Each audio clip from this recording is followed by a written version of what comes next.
আসাদুজ্জামান তুহিন কাজ করতেন দৈনিক প্রতিদিনের কাগজের গাজীপুরের স্টাফ রিপোর্টার হিসেবে। বৃহস্পতিবার রাতে তাকে কুপিয়ে হত্যা করে দুর্বৃত্তরা। এর পরপরই সে ছবি ছড়িয়ে পড়ে সামাজিক যোগাযোগ মাধ্যমে। এ ঘটনায় শুক্রবার সকালে অজ্ঞাতদের আসামি করে থানায় মামলা করেন তুহিনের বড় ভাই। এ সময় একে পূর্বপরিকল্পিত হত্যাকাণ্ড দাবি করে জড়িতদের গ্রেপ্তার ও দৃষ্টান্তমূলক শাস্তি চান তিনি। মামলা হয়েছে, অজ্ঞাতনামা আসামি হয়েছে, কাউকে চিনতে করা হয় না। আমি সুস্থতা বিচার চাই। আমার ভাইয়ের দুটা সন্তান, দুটা ছেলে, ছোটো ছোটো, এদের কি উপায় হবে আল্লাহ জানে। এরই মধ্যে এ ঘটনায় জড়িত সন্দেহে ৫ জনকে আটক করেছে পুলিশ। তদন্তের স্বার্থে তাদের পরিচয় প্রকাশ করা যাচ্ছে না উল্লেখ করে তারা বলছেন, সিসিটিভির ফুটেজে দেখা ওই নারীকে পাওয়া গেলেই প্রকৃত ঘটনা সামনে আসবে।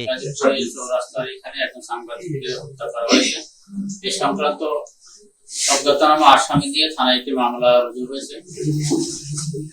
আমরা সিসিটিভি ফুটেজ পেয়েছি এবং সিসিটিভি ফুটেজ পর্যালোচনা করে আসামিদের আমরা শনাক্ত করতে পেরেছি এবং তাদেরকে ধরতে আমাদের অভিযান অব্যাহত আছে। আরও ৪ থেকে ৫ জনকে শনাক্তের কথা জানিয়ে পুলিশ আরও বলছে, এ হত্যাকাণ্ডে জড়িতরা গাজীপুরের কেউ নয়। তারা আসলে এই গাজীপুর আপনারা জানেন, এটা শিল্প পরিবেষ্টিত এলাকা, বিভিন্ন এলাকা থেকে কাজ করতে আসে। এরা কখনো এলাকায় থাকে, কখনো এলাকার বাইরে চলে যায়। এরা আসলে এখানকার স্থায়ী সবাই না। কয়জনকে শনাক্ত করা হয়েছে? এখানে আমরা মোটামুটি এখন পর্যন্ত ৪-৫ জন শনাক্ত করতে পেরেছি।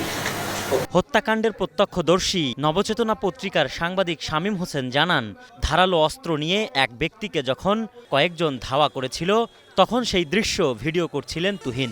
সেটি দেখার পরপরই তার উপর হামলা হয়। যে লোকের ধাওয়া করছে সেই লোক পালিয়ে গেছে, ওরা তো পায় নাই, পাইছে তুহিনকে। সাংবাদিক হয়েছে, ভিডিও করছে, এটাই তার অপরাধ। ভিডিও করার কারণেই তাকে প্রথম কুপ মারে, কিন্তু সে দৌড় দিয়ে এই যে দোকানটা বন্ধ দোকান, এখানেই দৌড়ে আসা, এটার মধ্যে ঢুকতে যেয়েও সে বাঁচতে পারে নাই। এদিকে শুক্রবার দিনভরই ঘটনাস্থলে এসে তুহিনের হত্যার বিচার চেয়েছেন স্থানীয় সাংবাদিক ও নানা শ্রেণী পেশার মানুষ। জুমার নামাজের পর জানাজা শেষে তুহিনের মরদেহ নেওয়া হয় ময়মনসিংহের গ্রামের বাড়িতে। A K M Suman, star news.